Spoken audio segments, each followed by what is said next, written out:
¿Qué tal amigos? Bienvenidos de nuevo a una edición más de Puentes de Papel. Estábamos viendo recién un videíto de Oliverio Girondo, de un poema de Oliverio Girondo, que es uno de los autores de los libros que vamos a ver hoy. Yo soy Agustín Mazzini, esto es Hora 60.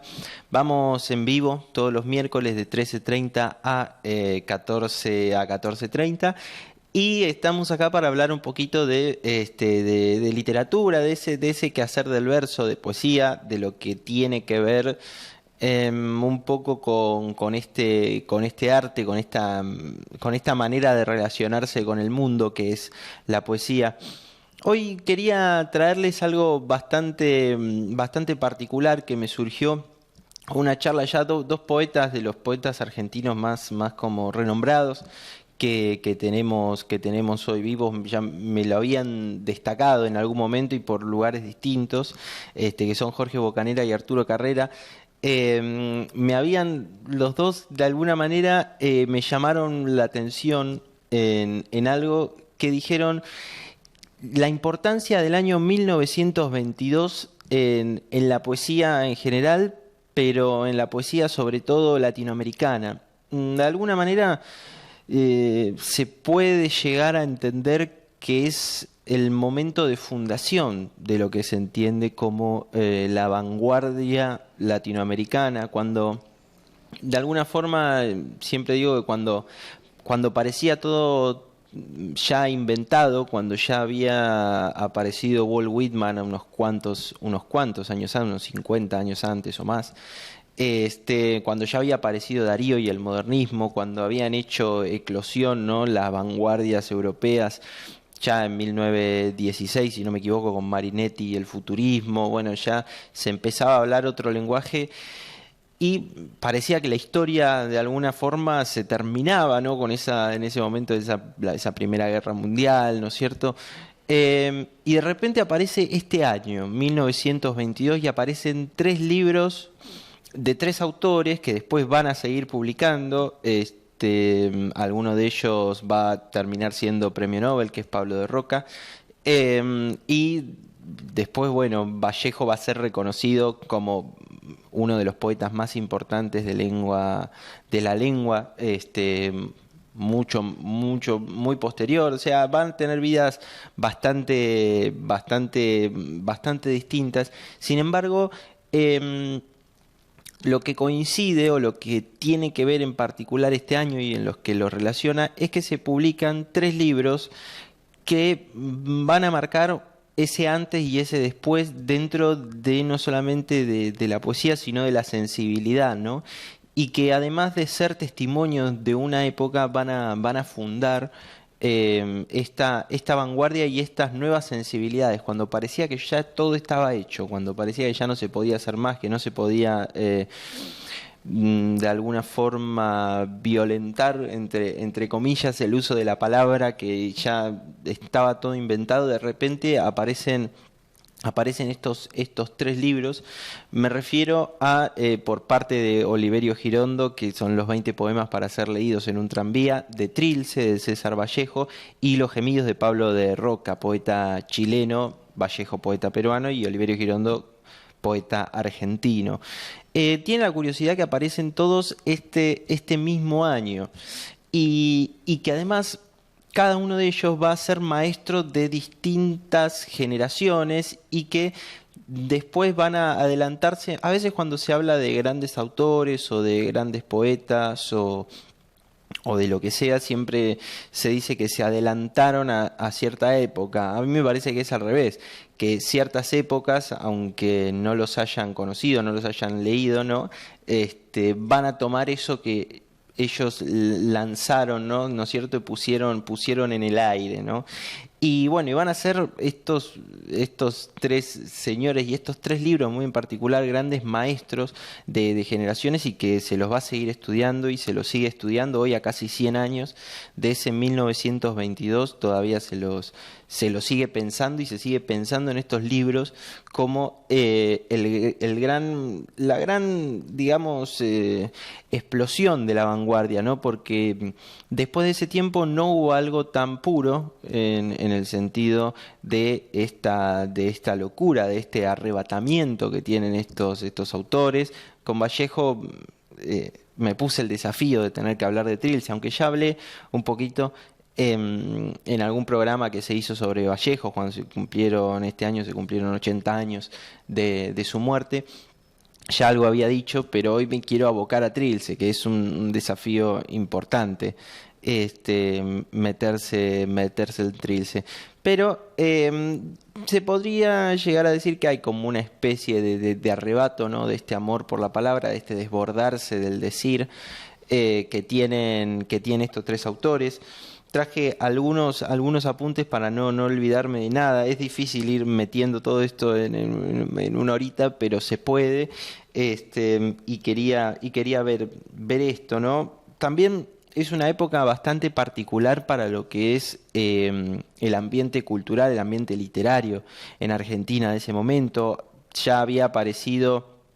Ya si no me equivoco, su primer libro no estaba publicado, pero se iba a publicar al año siguiente, que es ese Fervor de Buenos Aires, el primer Borges, del que también hablamos en algún programa. Había una época de agitación cultural bastante grande. Por el otro lado, los cambios políticos, ¿no? Cuando ya antes de que el comunismo, bueno, terminara de caer en aquel muro de Berlín, realmente representaba una alternativa distinta, una nueva manera de relacionarse con el mundo. Bueno, todo esto se empieza a mover y se empieza a ver dentro de ese ambiente de la poesía.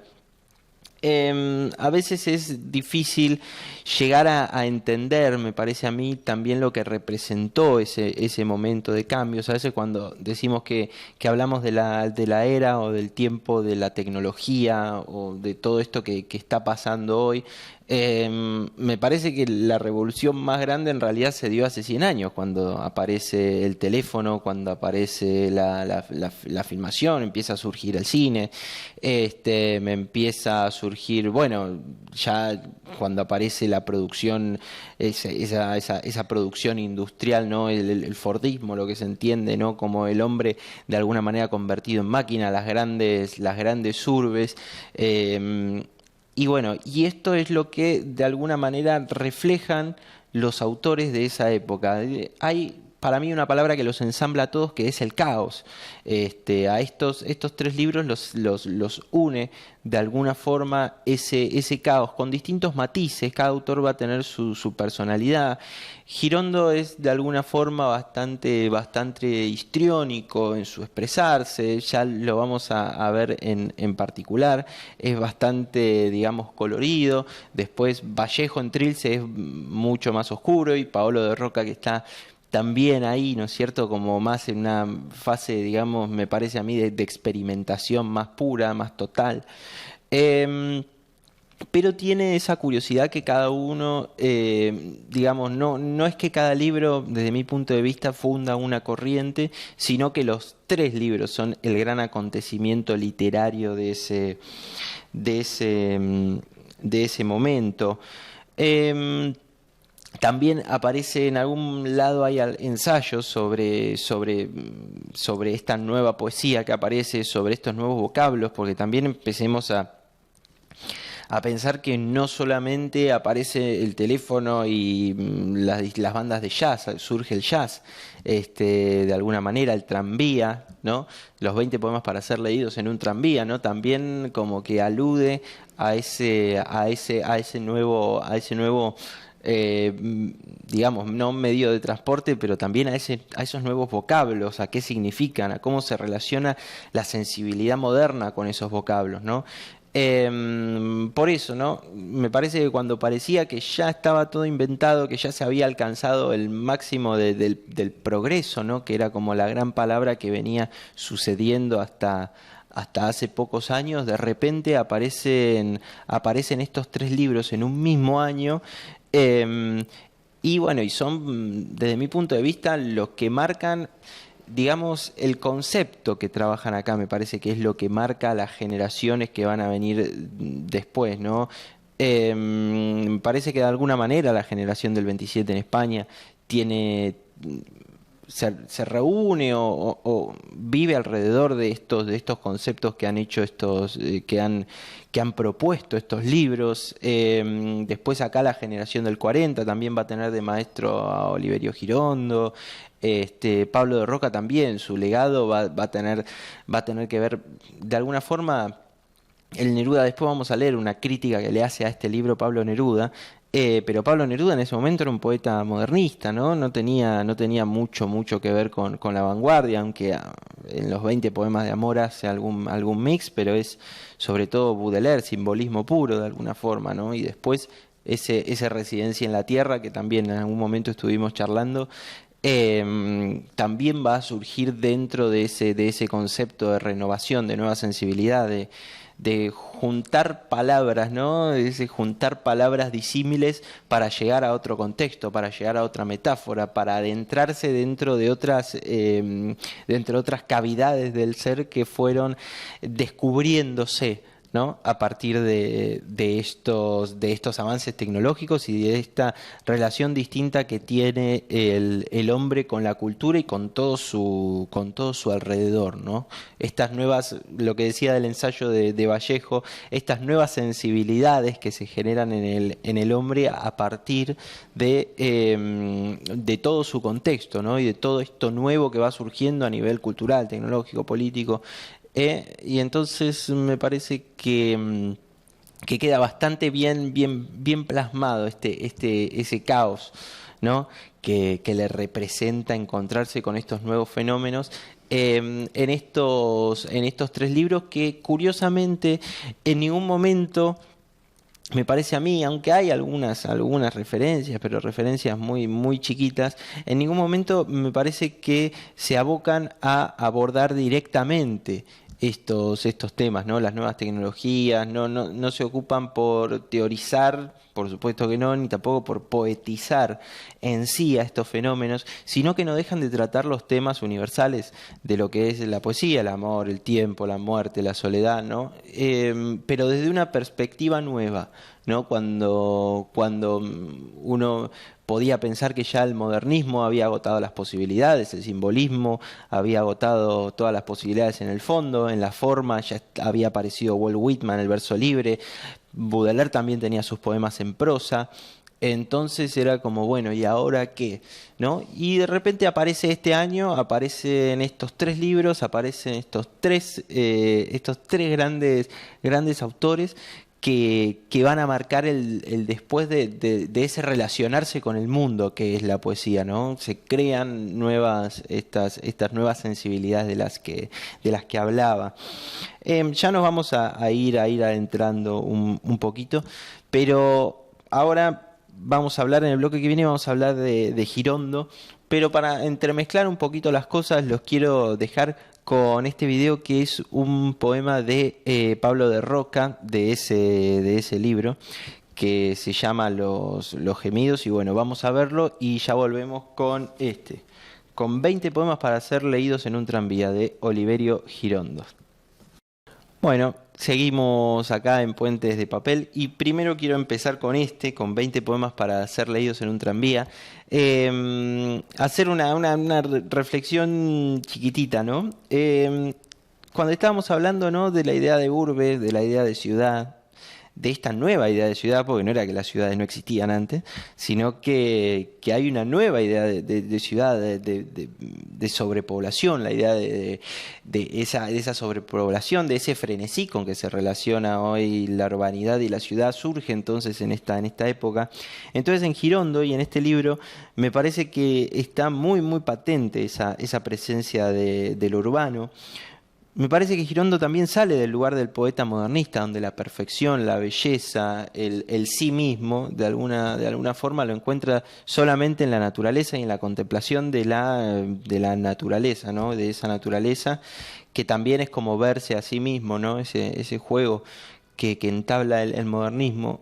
Me parece que acá Girondo hace como un cambio y empieza a ver la ciudad como manera de verse a sí mismo, que ya lo había pensado en algún momento Baudelaire, la figura del flaner en la poesía francesa, etcétera, pero me parece que en la forma, ¿no? Le da una no sé, lo piensa de nuevo, lo piensa de nuevo y aparece también con esto que es el poema en prosa, con lo colorido, la idea de los colores y ese cambio, ¿no? De esa ciudad que ya no es la ciudad armónica que recorre el poeta simbolista, sino que ahora todo es caos dentro de la poesía de Girondo, es confusión y hay belleza dentro de eso, en ese no entender. De alguna manera a veces a Girondo se lo relaciona con el absurdo o con la poesía, se lo dice que es entre surrealista y lo absurdo y no sé qué. A veces a mí me da la impresión que Girondo, que tiene mucho que ver con la conciencia del posmodernismo Girondo que hay actual, ¿no? Ese animarse a no decir nada.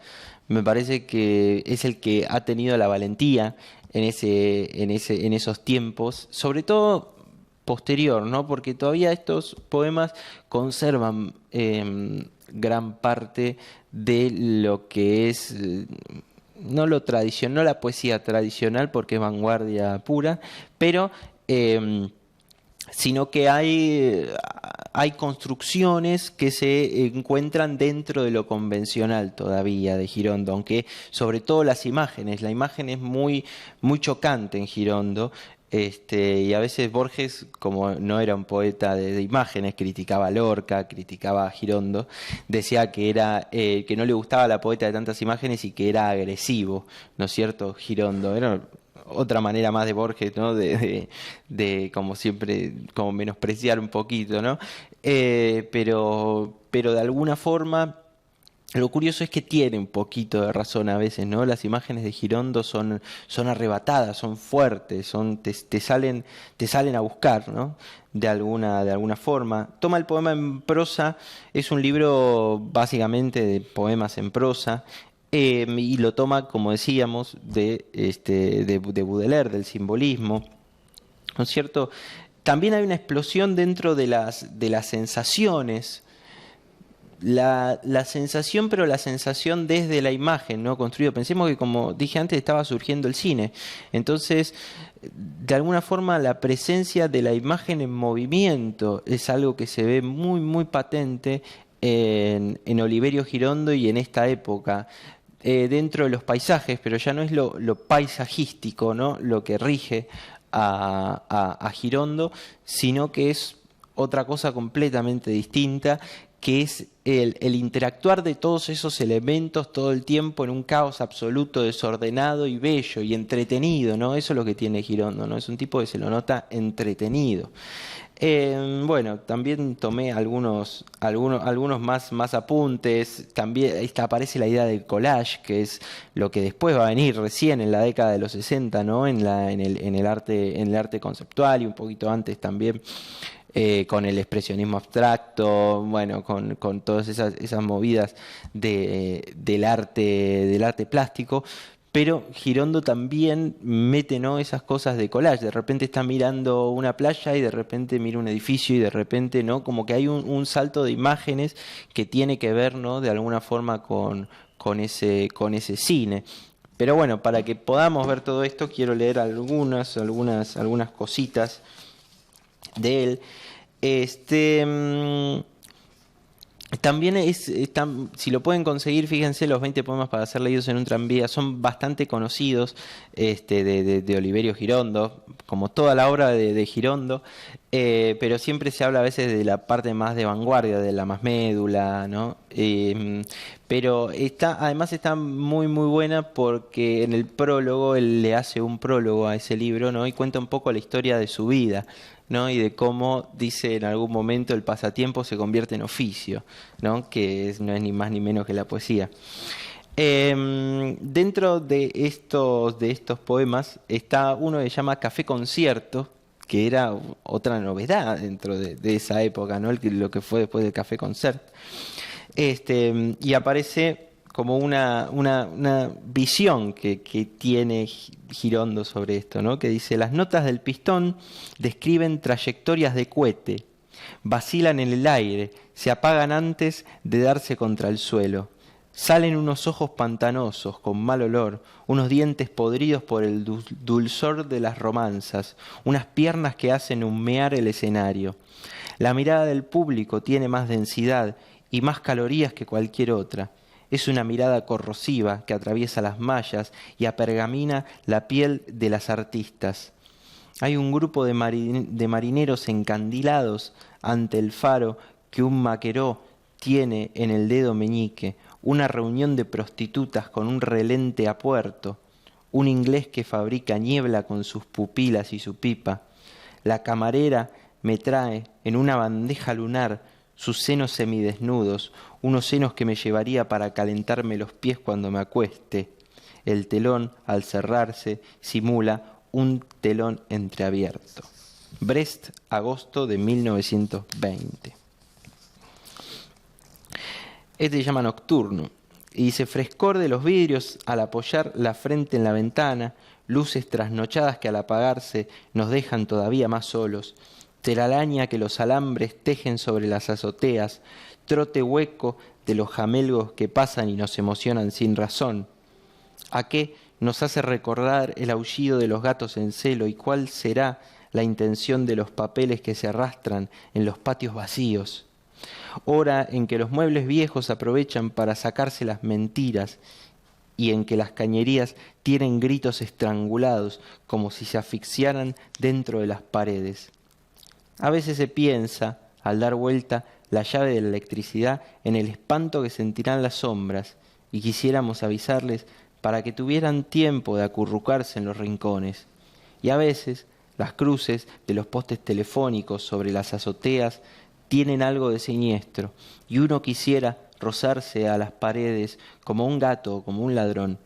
Noches en las que desearíamos que nos pasaran la mano por el lomo y en las que súbitamente se comprende que no hay ternura comparable a la de acariciar algo que duerme. Silencio, grillo afónico que nos mete en el oído, cantar de las canillas mal cerradas, único grillo que le conviene a la ciudad. Buenos Aires, noviembre de 1921.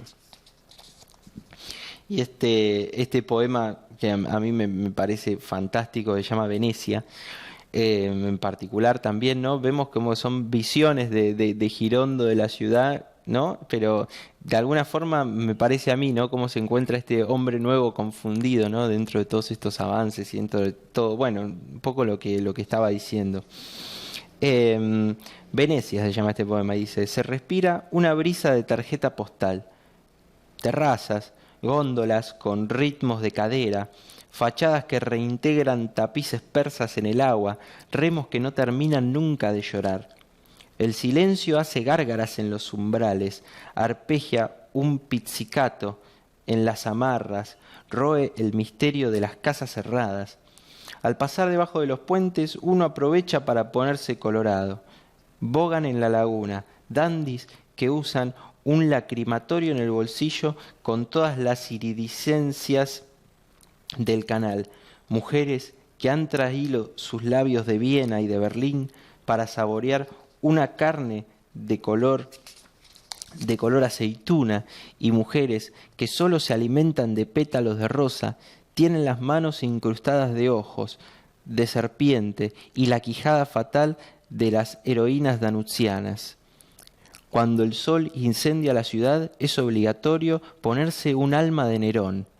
En los piccoli canali los gondoleros fornican con la noche, anunciando su espasmo con un triste cantar, mientras la luna engorda, como en cualquier parte, su mofletudo visaje de portera. Yo dudo que aún en esta ciudad de sensualismo existan falos más llamativos y de una erección más precipitada que la de los badajos del campanile de San Marcos. Venecia, julio de 1921. También hay es muy llamativo y muy particular. Se podría hablar y hablar y hablar y escribir ensayos sobre esto, ¿no? Alguien que sepa más de psicología. Pero cómo a veces se va por el inconsciente, también muy influido por el psicoanálisis, ¿no? Cómo a veces se concentra dentro, la manera de tratar de Girondo lo sexual o la sexualidad, aparece dentro de una idea del inconsciente, dentro de esos postulados del psicoanálisis, ¿no? Que dentro de ese caos y de esa sorpresa bien entendida, ¿no? No es un hombre que se pelea con la urbe, como más de una vez lo hemos dicho con Lorca, sino que lo mira sorprendido, ¿no? La recibe y es una sorpresa y es un algo nuevo, ¿no? Pero dentro de todo ese mundo que está recibiendo, cómo se entremezcla, ¿no? La sexualidad desde un concepto psicoanalítico, ¿no? Que surge en ese caos y se mezcla con una cosa y con otra. Girondo, bueno, por algo es Oliverio Girondo. Pero como que también tiene eso, ¿no? Como una cosa medio interdisciplinaria a veces. Como digo, se podría seguir hablando horas y horas y seguir leyendo este libro, pero los quiero dejar con un librito, y ya pasamos a Pablo de Roca, y los quiero dejar con un videíto donde aparece el actor, creo que es actor y productor también, una cosa así, que es Gastón Pauls, dentro de estos videos que se hacían de Canal Encuentro, recitando un poema de este libro, que es 20 poemas para ser leídos en un tranvía, en un videíto así de Canal Encuentro, ¿no? Para que podamos escuchar en otra voz un poema de este libro, y ya volvemos con Pablo de Roca. Bueno, y estábamos también escuchando este poema, ¿no? de Oliverio Girondo, en la voz de Gastón Pauls, pero ya quería pasar de alguna forma a Pablo de Roca, que es el segundo video que estuvimos viendo. Este libro que se llama Los Gemidos. Les cuento un poco que de estos, a mí me parece, ¿no? Es un poeta reconocido, poeta chileno, ¿no? Pero me parece que cuando se habla de Chile, en general uno piensa en Vicente Huidobro, en Pablo Neruda, ¿no? En Gabriela Mistral. Pero Pablo de Roca a veces, aunque fue un premio Nobel, un tipo muy reconocido, de alguna manera me parece que no trascendió tanto como estos nombres. Es premio Nobel en 1965, se lo considera uno de los máximos exponentes de esa literatura. Y dentro de Los Gemidos, también publicado en el año 1922, o sea, vayamos pensando que a veces es difícil, ¿no? Digamos, el caer en la cuenta que todas estas cosas que voy leyendo y todas estas cosas que comento, ¿no? Y estos autores que se suceden y estos libros fueron todos publicados al mismo tiempo, ¿no? Lo que habrá sido ese golpe, ¿no? Y también haciendo algunas anotaciones y algunos resúmenes sobre Los Gemidos, me parece a mí, ¿no? Que la voz que se expresa es el hombre que necesita decir oprimido, ¿no? Un poco oprimido por ese progreso, pero también no hay un afán de lamentación en Roca, ¿no? Me parece que no es el hombre deprimido por el proceso, por el progreso, sino que al contrario, ¿no? Es al ver que hay tanto fuego, ¿no? Por decirlo de una manera metafórica, afuera, tanta revolución, ¿no? Me parece que está el yo que se quiere sumar a eso en Pablo de Roca, ¿no? Como que se quiere sumar a ese, digamos, a ese grito, ¿no? Que viene de afuera. Quiere ser partícipe con su decir. Aparecen entonces, para mí los rasgos son la contemplación frenética. Hay a veces algo así como que yo le puse o bauticé como la sucesión de la nada, porque a veces no pasa nada, es un tipo mirando, saltando de una imagen a otra constantemente, ¿no? Entonces llega un momento que hay tantas cosas que se superponen, que se suceden, que van, que vienen, que eso termina siendo como, ¿y qué pasó?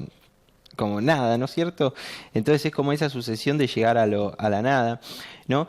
También es importante para mí la aparición de lo absurdo, como un nuevo lenguaje para decir esos tiempos, ¿no? La necesidad del absurdo para decir lo absurdo de esa cosa, de todos esos momentos nuevos, ¿no? También el absurdo como una posible forma de desarmonizar el mundo, perfecto y equilibrado que describe el modernismo, ¿no? O sea, no solamente termina siendo una necesidad psicológica o física, ¿no? De tener que expresarse así por todo lo que está pasando afuera, sino que también termina siendo una, digamos, una necesidad estética, de romper ya, el mundo del modernismo ya no existe, ¿no? Aunque Rubén Darío fundó escuela, no estoy inventando nada al decir eso. El mundo de Rubén Darío ya no existe, hay que hacer otra cosa, ¿no? Hay que hacer algo distinto. Entonces me parece que es una manera, el absurdo es una manera también que tienen estos autores, un recurso de romper con eso. También hay otras cosas, anoté, pero no quiero tampoco sobrecargarlos, pero el color también como una forma de agresividad. Hay saltos de primera persona, de lo abstracto viaja a lo concreto, va y viene todo el tiempo. Em, quería leerles una nota crítica, o una crítica, una reseña bastante poética, ¿no? Que hace Pablo Neruda en diciembre de 1922 sobre este libro, sobre un colega chileno, ¿no? Mucho antes de que él publique Residencia en la Tierra y toda esa parte más lorquiana o surrealista, ¿no? de Neruda. Sino que es un Neruda más modernista, más del que conocemos todos, ¿no? Del Crepusculario, los 20 poemas de amor y una canción desesperada, ¿no? Y él sobre este libro escribe: un impulso hacia la raíz trascendente del hecho, una mirada que escarba y agujerea en el esqueleto de la vida, y un lenguaje de humano, de hijo de mujer, un lenguaje exacerbado, casi siempre sabio, de hombre que grita, que gime, que aúlla. Esa es la superficie de los gemidos. Más adentro, libres ya de las palabras, de los alaridos y de las blasfemias, sentimos al amador de la vida y de las vidas, azotado por la furia del tiempo, por los límites de las cosas, corroído hasta la médula por la voluntad de querer y por la terrible tristeza de conocer. Continuador del coro trágico, tal vez, lejos de la ataraxia de los socráticos, Pablo de Roca trasluce su sentido de la vida en una agitación discontinua que se paraleliza a la de los cantores de Dionisios. Canta a Prometeo, griego de nacimiento, cuando desata su imprecación al católico Satanás, y su libro entero es un solo canto, canto de vendaval en marcha que hace caminar con él a las flores y a los excrementos en una desigual caminata hacia un desconocido nadir, ¿no? Y como destacaba justo esto que pensaba yo a veces de Neruda, ¿no? Por eso también se llaman los gemidos. A veces también pensemos que también ya existía en Europa la idea del dadaísmo, ¿no? Y el dada, que surge ese concepto como las primeras palabras que dice un bebé, ¿no? El dada, ¿no? Y de alguna manera los gemidos, ¿no? Como que hay una especie de resonancia, pero no deja de ser una mirada bastante latinoamericanista en su tono, en su alegría, en su pasión, en su desborde, ¿no? No es esa mirada a veces más caída, ¿no? de Europa, que también había pasado por una guerra mundial, ¿no es cierto? Pero bueno, como digo, se podría hablar horas, pero quiero pasar a leer algunos 2 o 3 poemas de este libro de Pablo de Roca, que estaba reseñando Neruda y que después va a terminar muy enemistado con Neruda, Pablo de Roca. Pero bueno, en ese momento eran amigos, y Neruda hacía reseñas o esos comentarios, ¿no? de sus libros. Este poema se llama Coney Island y dice: lunas de circo y mares de comedia, soles de teatro y tierras de pavana, cielos y hombres en broma, hombres y cielos, realidad absurda, realidad humana, realidad indigna, artificial e intelectual realidad, realidad humorística, realidad dionisíaca, asnos amarillos de hojas muertas y cipreses con 4 patas, tumbas coronadas de ojos negros y mujeres llenas de muertos, asnos amarillos de hojas muertas y cipreses con 4 patas, esqueletos que dicen papá, mamá y hacen pucheros, y rosas con menstruación y novias con corazón, niños y niñas, niños y niñas, desnudos, desnudos jugando, los juegos macabros del amor, viejos y viejas con chupetes, carpines, calzones, o babero de hule con patitos de hule, y todo allí es alegre, no como en las historias de la vida, alegre, alegre, con la alegría azul de los primeros hombres. ¿No? Esa forma de, ¿no? Ese territorio de la literatura, ¿no? En donde todo sucede, en donde está el movimiento, ¿no? Volvamos de nuevo a la repetición. A mí me parece que la repetición también es como una manera de acercarse a lo cinematográfico, al hecho cinematográfico. Nenes y niñas, ¿no? Esa manera de generar movimiento a partir de la repetición, ¿no? No es como la repetición que se entendía en el modernismo, ¿no? Eso de y tal cosa, ¿no? En vez del uso de comas, que había bastante del modernismo, que hay en toda poesía, ¿no? Pero que de alguna manera se exacerba en el modernismo. Ya no es para resaltar un concepto, sino que es para generar el efecto de la imagen, el efecto de lo frenético, ¿no? Esa cosa, ¿no? Que iba sucediendo adentro del autor, ¿no? Y el decir, ¿no? Puedo crear este mundo, ¿no? Que realmente es un mundo mucho más bello que las historias de mi vida más aburridas, ¿no? Es como bastante loco. Estos son algunos poemas también separados, bastante cortos, poemas en prosa, que dice: sobre el grande cementerio y las pardas, ruinosas techumbres del mundo, cantan los pianos de la lluvia, melancólicos, la antigua canción de las goteras. El otoño se fue dejando flores amarillas y puñados de lágrimas. El sueño inútil de la vida, como un colosal hongo, gravita, chorreando enfermedades y agua, moho, sarmientos u horas dolientes. Y los días deshechos, invertidos y cóncavos, suenan lo mismo que ataúdes desocupados. Evocad, mis amigos, evocad los rojos soles meridianos, ardientes, plenos, vastos, y sonreíd a la posibilidad de las cosechas que vienen saliendo de las brumas. Y este último, que a mí me parece también bastante maravilloso, que se llama Los barcos. Y dice: continentales, titánicos o pequeños, como canto de mujeres mediocres, vulgares, nuevos, u orinecidos, cual monedas viejas, cual tristezas muertas, llenos de viajes distantes. Los barcos contienen todo el mar, en su actitud de caminos errantes, ¿no? Y bueno, también había señalado algunos poemas más, pero bueno, tengo unos minutitos para adentrarme en Trilce, desafío importante, pero los quiero dejar con un video de Félix Grande, de la generación del 50. La misión pasada estuvimos charlando, no, la otra misión, la pasada no, la otra, estuvimos charlando un poco de la generación del 50. Félix Grande es uno de los autores de esa generación del 50, y a 90 años, o sea, en 2012, si no me equivoco, se hace este homenaje en Casa de América, España, con las autoridades diplomáticas del Perú, por los 90 años de la publicación de Trilce, de César Vallejo. Lo llamaron a Félix Grande, poeta de la generación del 50, para que diga unas palabras, y yo seleccioné estos 5 minutitos para que lo vieran. Así que lo vemos y volvemos a Trilce. Bueno, estábamos viendo esta pequeña presentación, o esta pequeña idea, ¿no?, para acercarnos a César Vallejo. Es muy difícil para mí hablar de Trilce. Ya hablé en algún momento, pero muchas veces, o con estudiantes de letras, o con ya licenciados o doctores en letras que me he encontrado, siempre me dicen que Trilce es la destrucción del idioma, ¿no? Y eso es como todo lo que se puede decir de Trilce. No, me parece que se pueden decir algunas cositas más.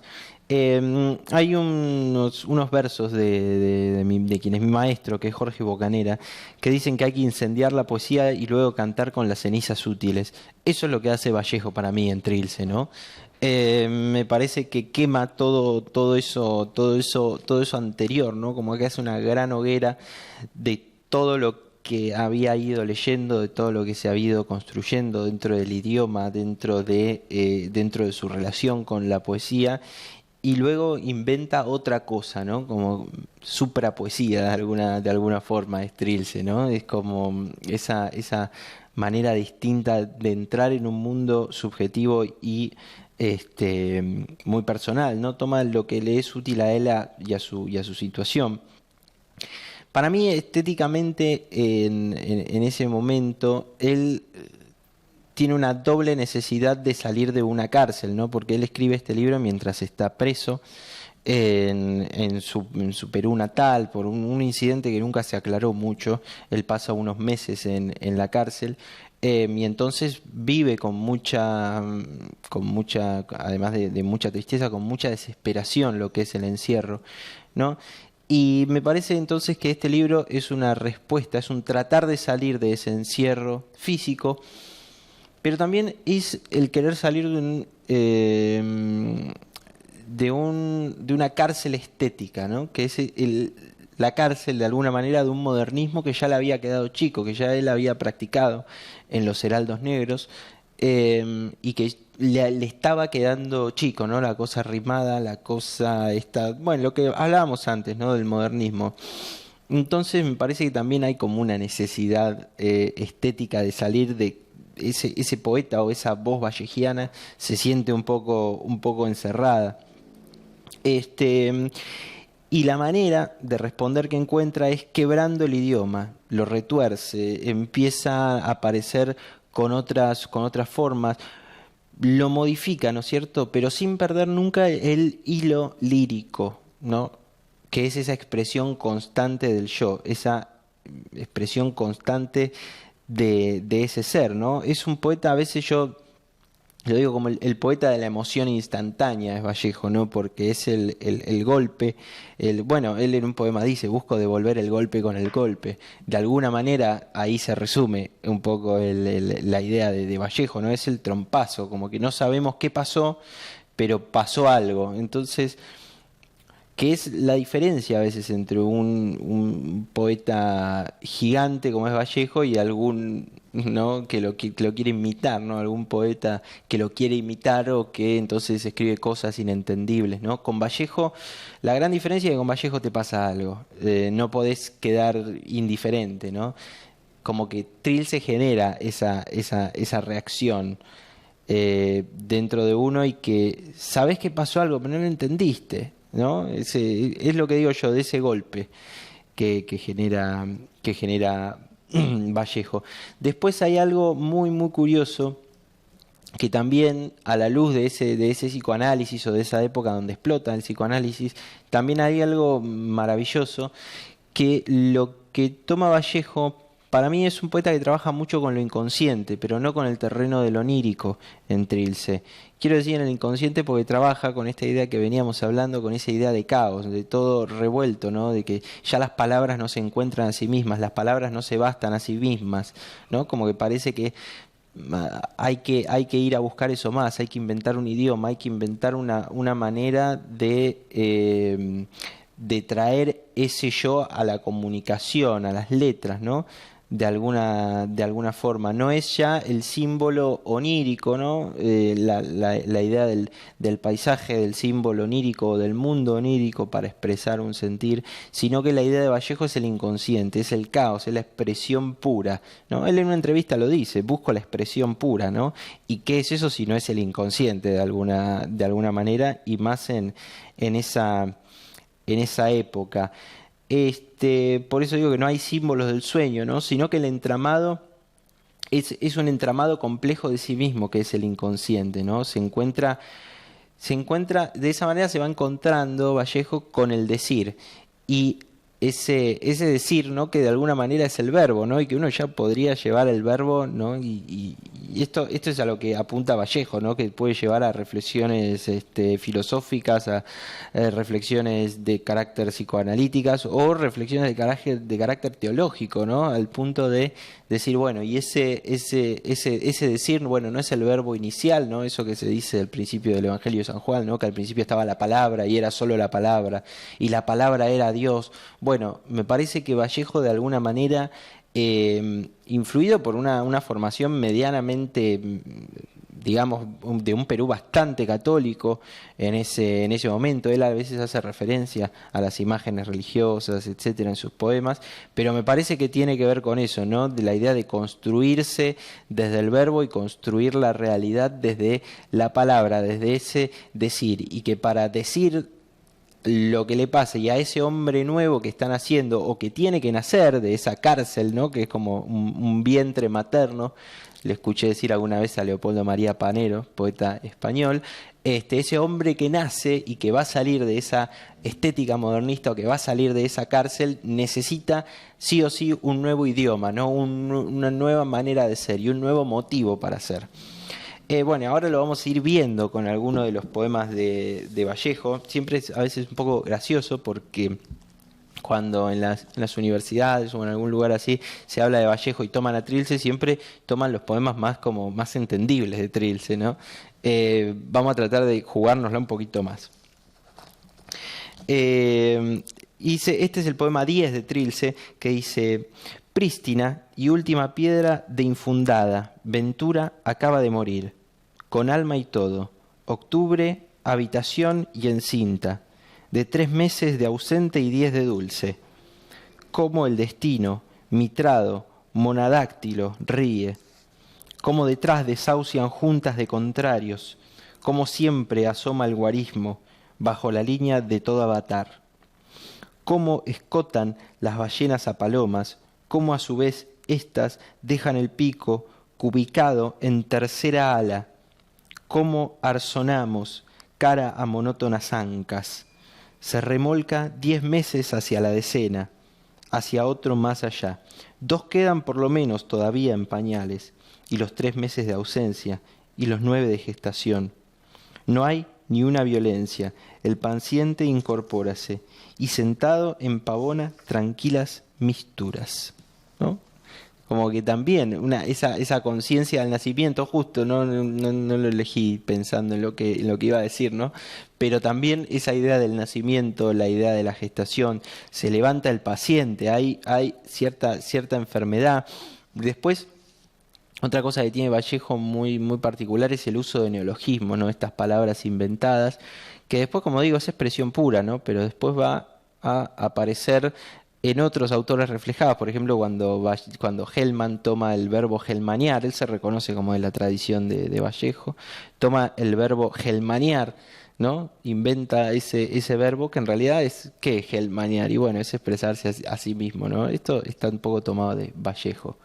Bueno, y no me quiero pasar demasiado tiempo, así que voy a leer el poema 12 y los voy a tener que dejar pensando con eso. Que dice: escapo de una finta, pelusa, un proyectil que no sé dónde irá a caer, incertidumbre, tramonto, cervical coyuntura, chasquido de moscón que muere a mitad de su vuelo y cae a tierra. ¿Qué dice ahora Newton? Pero naturalmente vosotros sois hijos. Incertidumbre, talones que no giran, carilla de nudo, fabrida, 5 espinas por un latido y 5 por el otro. Chit, ya sale, ¿no? También esta nueva idea del nacimiento y del tema el origen del ser, ¿no? Cuando aparece chasquido de moscón que muere, ¿no es cierto? Como el instante de la fecundación, ¿no? De alguna forma. Bueno, y podría seguir bastante tiempo con Trilce y no lo terminaría nunca.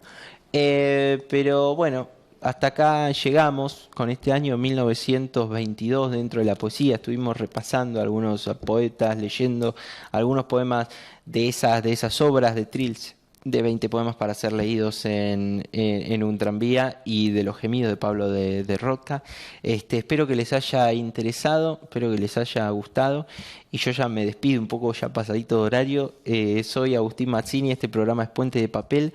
Vamos todos los miércoles en vivo de 13:30 a 14:30 por www.hora60.com. Estamos en la web, en la página de Facebook Puentes de Papel Hora 60.